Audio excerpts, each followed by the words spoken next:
Launch code. Access granted.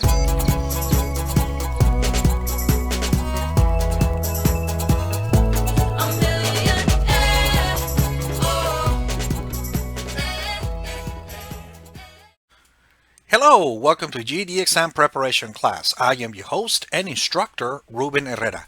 And in this video, my friends, we're going to continue with our series of videos about reasoning through language arts from our GED exam. So let's get started. The next topic that I want to talk about is cause and effect, okay?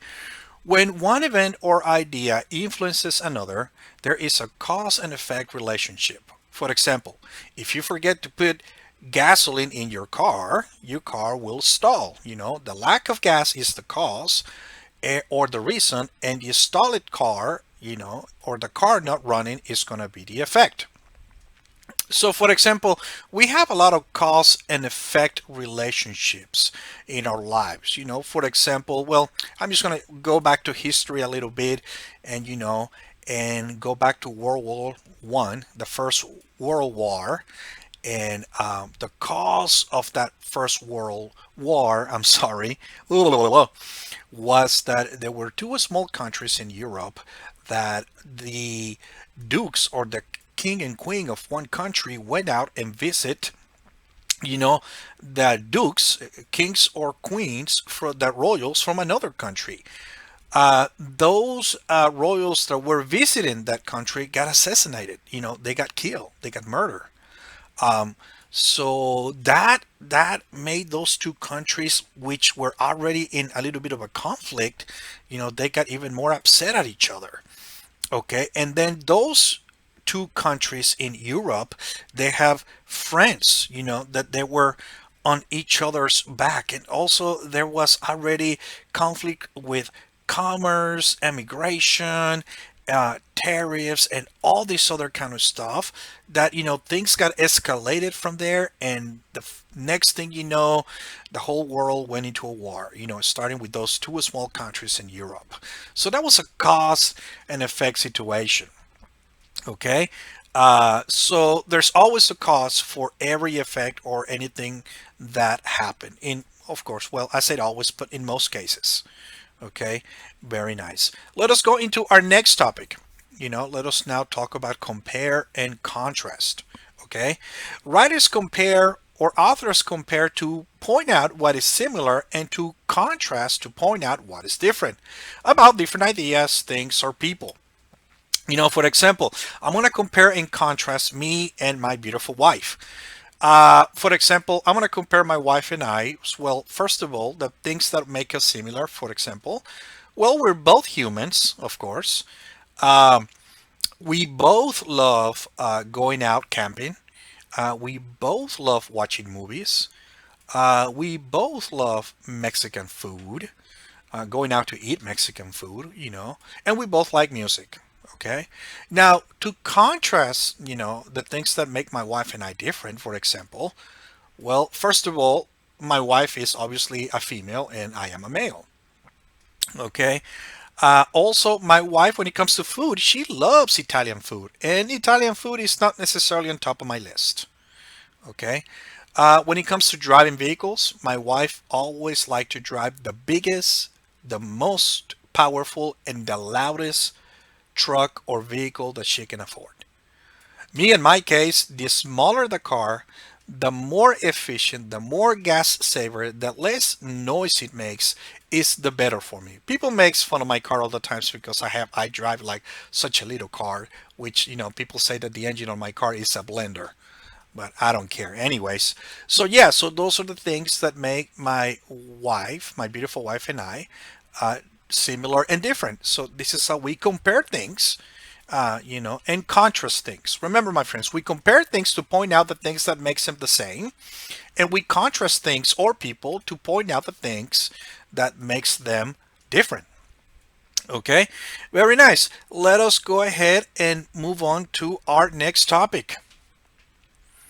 Our next topic that is going to be covered on your GED test, and of course, what's going to happen, they're going to give you examples. They're going to give you either sentences or or passages, and you are gonna have to tell whether this is a cause and effect, whether someone is applying ideas, whether it's a true compare and contrast, so this is why it is very good that we identify and we further study a little bit more on these topics. Okay, our next topic is going to be conclusions and generalizations. Okay, you as the reader can draw a conclusion when you take pieces of information and put them together to figure it out something that the writer has not directly stated. For example, a detective draws a conclusion when he looks at different pieces of evidence and figures out who committed a crime. Okay, very nice. Now, a generalization is a broad statement about a group of people, objects, or things, or about a type of event. For example, every clerk in the store focuses on customer service more than any other aspect of the job. Okay, so let us go over these topics now. A conclusion. For example, you can, based on information that you hear and that you fact check, okay, based on information that you hear, information that you read, information that you were informed by, word of mouth, by people and or sources of information that you trust, okay, you can draw a conclusion. You can tell, well, this person is mean, or this person is very nice, or, well, don't go to that place, okay? So this is how you draw a conclusion.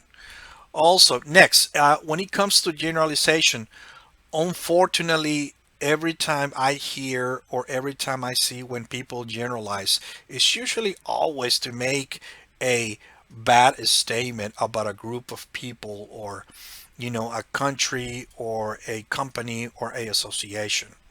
Okay, so what I'm going to do, my friends, I'm going to use a general term or a generalization for a good cause. And what I'm going to say is that generally all GED students are hardworking people and hardworking young adults that have been given that second chance in life, and they know what it's like is struggling, and they know what is struggle and working hard means. And when they're given their second chance, most of them don't take it for granted. Very good. I also think, in my personal opinion, that GED students are more likely to take advantage of the opportunities that they are presented to them rather than kids that, maybe never fail, or they've been very lucky to have always someone to help them, which is nothing wrong, okay? But sometimes one have to learn by our own mistakes, just like I did. All right, so enough of this topic. I'd like to go into our next topic. Okay, our next topic, I'd like to talk about word choice. Okay, writers make careful decisions to select words that will impact their audience. One choice that writers make is to select words that will have a connotation associated with a particular image or feeling. Okay, so sometimes, my friends, writers, authors, or people who do speeches or talk, they use certain words to kind of express feelings or how they feel about something or someone. And these words are called connotations. Okay, so what is a connotation? A connotation is not an adjective, but it's a word that gives you the feeling, or like kind of like describes how you feel about something or someone. For example, someone I love small towns. As a matter of fact, I'd like to retire on a small town one day. Yeah, that's what my beautiful wife says too. Now, however, people who don't like living on the small towns might refer to small towns as, villages, or hill villages, or shacks, or, or piece of crap towns, like that. And when you use those kind of words, you're pretty much expressing that you don't like living on the small towns, or you wouldn't want to live on a small town. Okay, for example, I have two dogs. I'm a dog lover, and I'm always refer my dogs as also my family, or my kids. And otherwise, a person who doesn't like dogs, he might say, "Oh yeah, that dog or that mud." you know, or that animal, uh, or that flea bag, fleas bag or whatever. So yeah, so those are connotations, words that describe how you feel about something or someone. Okay, so we have to be very careful when we use these words because sometimes we might say something that we may not meant to say. Okay, very good. Let us move on into our next topic. Our next topic is going to be the writer's tone and point of view. Okay, so a writer usually has a certain attitude towards the subject he or she is writing about. This attitude is known as the tone. Okay, so for example, it's very different when you write or when you are talking or when you send a text message or an email and then you say, "Get out of here, get lost." You know, there is a big difference, when you say, "Oh, excuse me, you may be dismissed."